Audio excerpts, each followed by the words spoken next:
Still in lockdown, still rainy, still windy, so I'm confined to quarters again. But I'm hoping there's going to be some kind of relaxation this week, which will mean I can get back on the road and go out to Marsden once more.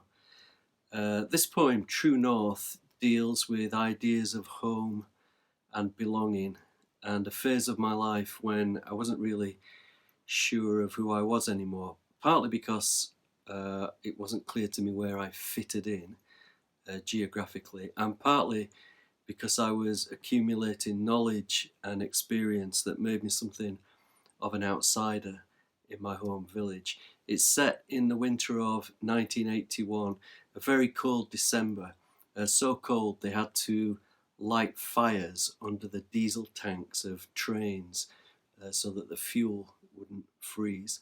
And it's in that temperature and with that temperament that the prodigal son comes home for Christmas after his first term away doing his degree, and the reception isn't exactly how he'd imagined. Not so much of a lockdown poem as a locked out poem. True North. Hitching home for the first time, the last leg being a bummed ride in a cold guards van through the unmanned stations to a platform iced with snow. It's not much to crow about, the trip from one term at Portsmouth Poly, all that Falklands business still to come.